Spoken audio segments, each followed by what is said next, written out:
E aí, pessoal, tudo bem? Professor Paulo Gereba de História.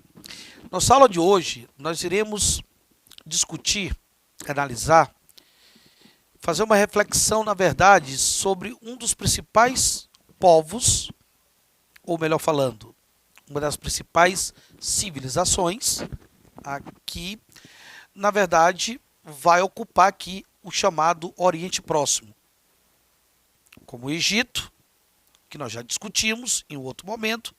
Vamos discutir a Mesopotâmia, uma das chamadas civilizações da Antiguidade Oriental, que vai, evidentemente, ocupar esse Oriente Próximo.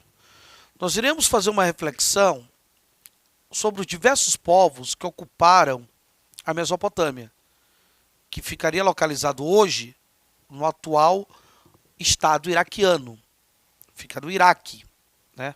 Principalmente naquela região. Vários povos ocuparam esse território, nós iremos observar alguns desses povos, e vamos também observar a formação política, econômica, social e cultural desses povos que ocuparam essa região ou essa civilização, formando essa civilização chamada de Mesopotâmia. A Mesopotâmia, como nós falamos, ela fica localizado hoje, se nós formos buscar uma localização, seria o atual Iraque. E o processo de povoamento ou de ocupação desse território, na verdade, ele vai se dar através de diversos povos. Até porque nós estamos numa região que ela fica entre dois rios. Inclusive a expressão Mesopotâmia, a palavra Mesopotâmia, significa terra entre rios. Ou seja, terras entre os rios Tigre e Eufrates. Na verdade, esse território, que nós vamos chamar de civilização mesopotâmica, que vai se organizar a civilização da Mesopotâmia, quando você fala Mesopotâmia, você não está falando apenas de um único povo. Na verdade, você está falando de diversos povos. Diversos povos ocuparam essa região da Mesopotâmia. Por exemplo, os sumerianos. Os sumerianos foram os primeiros a chegar nessa região. Uma região que também foi ocupada pelos assírios, os babilônicos, os amoritas, os acadianos. Então, diversos povos acabam ocupando essa região.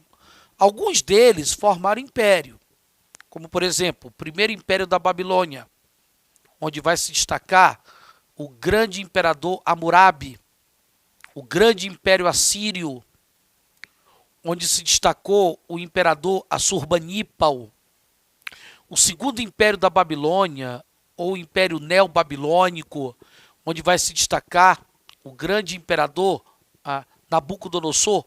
Então, alguns desses povos que ocuparam a Mesopotâmia, na verdade, chegaram a formar impérios.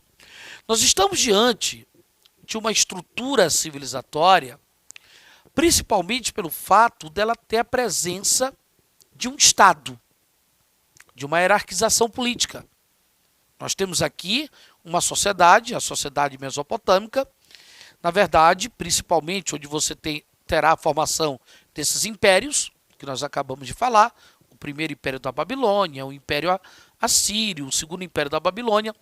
Na verdade, nós temos uma estrutura política de um Estado teocrático. E quando se fala de uma estrutura política de um Estado teocrático, nós estamos diante de um Estado que terá a presença de lideranças políticas, ou seja, monarcas, reis, a elite dirigente, a elite política dirigente desses estados, por conta do teocracismo, elas acabam, na verdade, representando os deuses, representam as divindades, e por conta dessa estrutura de representatividade divina, que nós estamos diante de um estado de natureza teocrática, esses impérios que se formaram por aqui são impérios teocráticos, esse monarca, eles acabam inclusive recebendo auxílio de nobres, sacerdotes e outros funcionários do governo. Os primeiros povos que chegaram da Mesopotâmia foram os sumerianos. Os sumerianos foram os primeiros a chegar e a se destacar nessa região. Inclusive os sumerianos, eles não chegaram a formar um império. como, por exemplo, os babilônicos, os assírios, os neobabilônicos. Os sumerianos, eles tiveram uma organização política descentralizada, através de várias cidades e estados, né? Muitas das vezes, cidades e estados que eram rivais. Mas é preciso observar que, apesar de não formar um império, os sumerianos, eles acabam sendo importantes para os outros povos que vão chegar aqui, e que alguns deles vão formar um império, principalmente como base cultural. Então, por exemplo, se você observar o idioma desses povos, a escrita que eles usaram, que é a escrita cuneiforme, ela é uma escrita de origem sumeriana. Se você analisar as principais leis que vão ser feitas pelo famoso Código de Hammurabi, no primeiro império da Babilônia, são leis baseadas nos costumes das leis sumerianas. Então, a base cultural desses povos que vão passar pela Mesopotâmia é uma base cultural sumeriana. Um dos principais impérios que se constituíram aqui, dentro dessa estrutura de organização política centralizada, porque se você fala de império, você fala já de uma estrutura política centralizada. Apesar dos sumerianos não formarem um império, ter uma organização descentralizada, mas é preciso observar que alguns outros povos que ocuparam o território vão formar uma estrutura política centralizada. Aqueles que formaram o império formaram uma estrutura política centralizada. É o caso do primeiro império da Babilônia, né? Nós temos aí o primeiro império da Babilônia, que vai se destacar principalmente o imperador, o monarca Hammurabi, que é um império também de característica teocrática. Um império onde você tem essa liderança política, chamado Hammurabi, esse imperador, esse rei, esse monarca, né? Nós vamos caracterizá-lo como uma representação divina. E aí o que a gente observa é que um dos principais destaques que vai se evidenciar no Império de Hammurabi é o código que ele vai organizar, que vai levar o seu nome. É o famoso Código de Hammurabi. Inclusive, esse código é baseado no direito costumeiro sumeriano. É baseado nas leis costumeiras dos sumerianos. Só que nós estamos diante de um código de leis escrita. Um código de leis escrita que acaba regulamentando os exercícios das profissões, as taxas de juro, tá? A proteção de vida, a família. Então, nós estamos diante de um código que, na verdade, ele, além de ser escrito, ele regulamenta a questão dos juros, a questão das profissões, as leis familiares. E é um código que é baseado no direito do talião. O olho por olho, dente por dente. É um código que vem para tipificar normas de punição. Ele acaba, na verdade, tipificando normas de punição. Mas que essas normas acabam não atingindo os setores aristocráticos. Essas normas de punição acabam atingindo principalmente aqueles setores populares, aqueles setores explorados dessas sociedades, como camponeses, que eram submetidos à servidão, e até mesmo escravos. Então, é um código que ele é desigual na aplicação, no que diz respeito à punição. Observe que os setores marginalizados é que, de fato, vão ser punidos nessa sociedade. Tanto prova que o código é baseado no direito do talião, no olho por olho, dente por dente, que é a base do Código de Hammurabi. Quando você fala da organização econômica desses impérios que se formaram aqui na Mesopotâmia, como é o caso, por exemplo, do Império de Hammurabi, que nós acabamos de colocar, do primeiro Império da Babilônia, ou mesmo do Império Assírio, ou do segundo Império Babilônico, nós estamos diante de impérios que, na verdade, têm uma estrutura econômica de base agrária. A estrutura econômica desses impérios é de base agrária, ou seja, uma estrutura hidráulica, é a chamada economia de regádio. Uma economia onde eles utilizam os rios. Nós temos a utilização dos rios Tigres e Eufrates. Se tem basicamente aqui a construção de obras públicas hidráulicas, como represas, por exemplo, que vão ser importantes até mesmo por conta das cheias ou o período de secas desses rios. Daí a necessidade de você construir essas obras hidráulicas e que elas servem de apoio para a estrutura agrária. A economia agrária é a base que vai sustentar, na verdade, esses impérios. Apesar de saber que esses impérios eles se envolvem também com outras atividades econômicas, o artesanato, a mineração, o comércio, mas a base econômica é uma agricultura que usa um sistema de irrigação avançado por conta dessa estrutura hidráulica que vai ser montada aqui por esses impérios. Uma outra coisa importante, quando você analisa a economia dos impérios, a propriedade aqui, a terra, ela pertence ao poder público, ela pertence ao Estado. A propriedade pertence ao Estado.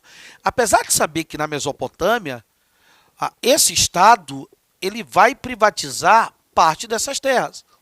Ou até mesmo, eu diria, das relações comerciais. Se você fizer uma comparação, por exemplo, desses impérios que se formaram na Mesopotâmia com o Império Egípcio, observa-se que o Império Egípcio, ali o Estado, ele é mais interventor, ele é mais burocrata na economia. Você vê um Estado mais controlador da propriedade do comércio. Na Mesopotâmia, não. Apesar de saber que o comércio e a economia agrária, assim como a terra, estão sob controle do Estado, mas esse Estado ele é mais liberal. Ele distribui mais terras, principalmente para setores aristocráticos, e ele permite uma maior participação dos setores privados dentro das atividades comerciais. Uma outra coisa importante quando se discute a organização econômica desses impérios que se formaram aqui na Mesopotâmia, nós teremos o predomínio da servidão coletiva. A servidão coletiva ela vai predominar nas áreas de produção agrária. A servidão coletiva dos camponeses. Ou seja, esses camponeses eles vão estar sujeitos ao pagamento de impostos. Eles vão pagar tributos para o Estado. Eles servem ao Estado pagando tributos. Esses tributos, geralmente na forma de quê? De excedente da produção. Na forma de excedente da produção. Quando eles não pagam esses tributos para o Estado ou para nobres sacerdotes, na forma de excedente de produção, eles pagam com trabalho forçado nas obras públicas. Então, o Estado utiliza, muitas das vezes, esses camponeses, no regime de servidão, nas obras públicas. Apesar de saber que nessas obras públicas você tem trabalho escravo. O trabalho escravo está presente nas obras públicas. Mas a produção ela é realizada pelo trabalhador camponês que está sujeito a um sistema de servidão coletiva, servindo aos interesses do Estado ou até mesmo de setores da própria aristocracia. Há uma presença do trabalho escravo, como nós falamos, há uma presença. Inclusive, muitos desses escravos são prisioneiros de guerra. E esses escravos, eles geralmente são usados em obras públicas. Quando não, você terá esses escravos sendo utilizados como soldados. Por exemplo, o Império Assírio, lá dentro do Império Assírio, a Assurbanipal, ele chegou a usar escravos como soldados dentro dos seus exércitos. A mão de obra que sustenta não é a escravidão, é a servidão. Por isso que se fala aqui de modo de produção asiático, porque a base da economia, além de ser agrária, com estrutura hidráulica, nós temos uma organização social, econômica, baseada no quê? Na servidão, ok? Quando se fala da organização da sociedade, quando você discute a sociedade desses impérios que vão se formar na Mesopotâmia, observe que no topo da pirâmide, se nós formos construir uma pirâmide social, nesses impérios, no topo da pirâmide, que é a menor parte da pirâmide é o topo. Aí depois vem um corpo, que é maior que o topo, e a base, a maior parte da pirâmide é a base. Então, o topo da pirâmide, que é a menor parte dela, esse topo você tem monarcas, você tem a chamada elite dirigente, os reis, e os seus parentes, os seus familiares. Você tem nobres e sacerdotes. Nobres, sacerdotes e reis estão no topo dessa pirâmide, principalmente exercendo a função pública, ocupando, evidentemente, o que? Altos cargos e controlando a terra. Eles estão no topo, evidentemente, dessa pirâmide. Além disso, nós estamos diante de uma sociedade que a base dela, que é a maior parte da pirâmide, a base é formada principalmente por camponeses livres. Nós temos uma base formada principalmente por camponeses livres, que geralmente são arrendatários das terras do Estado ou da nobreza, no regime de servidão. Arrendam as terras do Estado, da nobreza, vivenciando no regime de servidão. Evidente que nós temos escravos? Tem. Está lá os escravos. Escravidão por dívida, nascimento e principalmente prisioneiros de guerra. Como nós falamos, esses escravos ocupavam o ofício nas obras públicas e até mesmo algumas atividades militares como soldados. Nós caracterizamos aqui como atividades militares inferiores. Mas o número de escravos era bem menor. Eles estão lá na base da pirâmide, lá no final da base. Mas é bem menor do que o número de camponeses que estão sujeitos à servidão, que é que sustenta, evidentemente, essa sociedade. Então nós estamos diante de uma sociedade onde você tem desigualdade social, onde você praticamente não tem mobilidade social, e uma sociedade rigidamente estratificada, que é uma outra característica desses povos, no que nós chamamos de modo de produção asiático.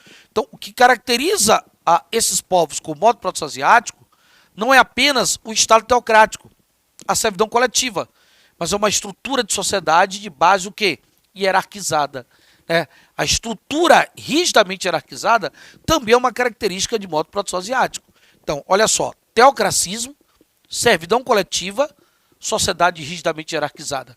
Três características que colocam essas sociedades que vão estar presentes aqui nos impérios que se formaram na Mesopotâmia como sociedades ou impérios de modo de produção asiático.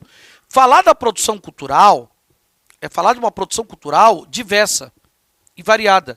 Esses povos, eles dominaram várias áreas do conhecimento e realizaram, a partir daí, diversas atividades produtivas. Eles dominaram direito, engenharia, astronomia, astrologia, matemática. Então, dominam diversas áreas de conhecimento. Um dos principais destaques da produção cultural foi a escrita cuneiforme, a escrita feita de argila e no formato de cunha, que eles usaram no comércio, que eles usaram em contratos comerciais, e até mesmo, eu diria, basicamente em questões da contabilidade pública, principalmente no comércio e na contabilidade pública. Um outro destaque é a produção literária. Esses povos desenvolveram uma produção literária variada, com destaque principalmente para o poema da criação e a famosa epopeia de Gigaumaski, que foram os dois principais destaques que eles tiveram em termos de produção literária. Um outro destaque importante é na produção arquitetônica, que não chegou a ser tão gigantesca como a do Egito. Mas nós temos uma produção arquitetônica onde, por exemplo, eles construíram os zigurates, com as chamadas pirâmides escalonadas, porque esses povos eles não acreditavam na vida além túmulo, como no Egito, na vida após a morte. Então eles não vão construir pirâmides como a de Gizé, lá no Egito.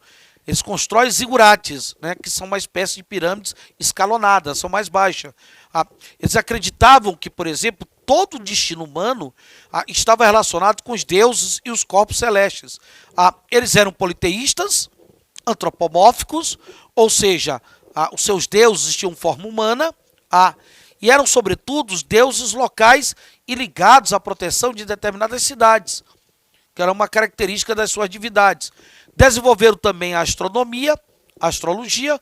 Observe que esses povos estudaram os astros, e a influência dos astros nos destinos individuais e coletivos da sociedade. Então, reparem que nós estamos diante de povos que desenvolveram uma produção cultural gigantesca. E é evidente, a decadência desses povos se dá em função de conflitos internos e ocupações externas. Conflitos internos e ocupações externas vão levar à decadência dessa civilização. Um grande abraço e até o próximo encontro.